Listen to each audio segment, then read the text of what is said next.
Hello witches, it's Keldon. I hope you're all doing well. I just filmed a 30-minute long live book review and it deleted itself. So we're here to do take two.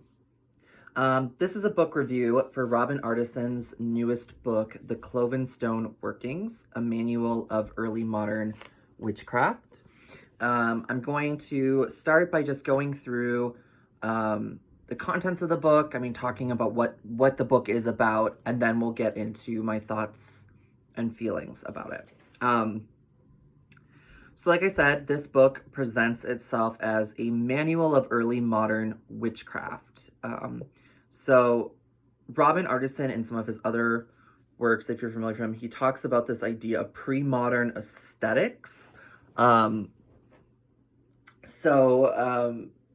Basing things off of kind of the imagery and feeling, literally what it sounds like, the aesthetics of the pre-modern era. The pre-modern era being roughly the 15th century up until the Age of Enlightenment, so 17th, 18th century. So this book is representing kind of what witchcraft would have looked like in the early modern period. The basic premise of this book is that witches, you become a witch, or witched as he terms it, by forming relationships with a specific spirit or spirits, making a pact with them, and then you gain your powers as a witch. And all of your workings that you do as a witch, your spells, your rituals, kind of go through this spirit. So he opens the book just introducing that. He spends a lot of time kind of differentiating between like what makes somebody a witch versus what makes somebody a magical practitioner or a psychic, things like that. And then he talks about the folkloric devil and the Lady of Elfame. So kind of introducing some different spirits. And then he finishes the first chapter by talking about the sources, like the historical sources that he pulls from. Going into the second chapter, the second chapter is all about how you become witched. So rituals and workings for contacting spirits and forming that relationship with them and creating a pact with them. He notes that if you already work with spirits, if you've already become witched, you can skip this chapter and go straight into the workings. But if not, this is kind of your starting point. There's artwork throughout this book by Molly McHenry. The artwork, I think, is one of the really awesome points of this book. There's these full page drawings that are just really like haunting, I guess. So once you get through that, once you've achieved being witched, you get right into the workings. And the workings, it opens with the gateway ring, which is essentially how you create your liminal space, your working ground for your rituals. He gives kind of extra layers you can add to each ritual. And for the most part, the workings throughout this book rely on the use of words of power. And we're going to come back to this when I talk about my thoughts and feelings, but these are essentially barbarous words, or words that don't necessarily translate to anything. So there's not a whole lot of long like spells or invocations or things like that. After the gateway ring, he gives instructions for creating the green oil, which is a concept that comes out of a specific kind of trial, witch trial transcript. And the idea is that this is an oil that will empower yourself. It will empower your workings. You can use it to different ends. He doesn't give a specific recipe. Instead, he tells you to create your own recipe using plants from your local landscape, which super awesome. So I like that. I know now I'm already talking about my thoughts and feelings, but so once you've created that oil, then you can move into some of the other workings. It goes into a section called the Great and Terrible Name. And this is a kind of grouping of rituals and spells that utilize a kind of set of barbarous words that form a name of a particular spirit. And so he tells you that these are workings that are really kind of best left to like an advanced practitioner. They really shouldn't be taken lightly by any means. Then we get into a discussion on transvection or soul flight. Here's another picture. This is one of my favorites. He gives his techniques for achieving soul flight. Throughout this book, too, I should also say that a lot of the workings are very focused on dreaming, the power of dreams, and how you achieve a lot of this work through dreams. So just know that. Then he talks about the witch feast or the witch's Sabbath. He gives rituals for both kind of going to the spectral Sabbath as well as setting up a symbolic or kind of, I guess for lack of better words, live action Sabbath experience that you can do either by yourself or with a group of people. And then we finished the book with 2 different chapters on scrying. The first one discusses using scrying to sort of foretell the future or look for answers to questions. And the second technique is how to use scrying as a means of communicating with different spirits, including spirits of the dead. So that's roughly the contents of this book. Now, getting into my thoughts and feelings, because I have mixed feelings about this book. Overall, I think it is, I think it's a well-written book. I think it's, Robin Artisan is by no means like a bad writer or anything like that. There are certain things with this book that just don't align with my particular spiritual beliefs. So your mileage may vary. I don't necessarily believe that in order to be a witch, you have to make a pact with spirits. I don't think that is, that until you do that, you don't have any power as a witch. I think that being a witch is something that, we are kind of born with, in the sense, not saying that that certain, you have, what I mean by that is that I think we are innately magical. I think that we can do certain workings to help tap into that power, to strengthen that power. I do think that working with spirits is an essential part of witchcraft. I think that we are greatly benefited through working with different spirits. I think that a big part of being a witch is having a relationship with the other world. But I wouldn't say that your identity as a witch or your powers as a witch completely hinge on whether or not you've made a pact with a certain spirit. And so there's that. I guess kind of the pros of this book. Okay, the pros of this book. It's interesting. If you are looking to kind of look into a specific system of witchcraft practice, I think that this would be a good book for you to check out. And that's why I think it's interesting, is because this really gives insight into the way that Robin Artisan practices witchcraft. And even if it doesn't align with my own, I still find that fundamentally fascinating to see how somebody else practices. I do really appreciate the way he talks about spirits. He's got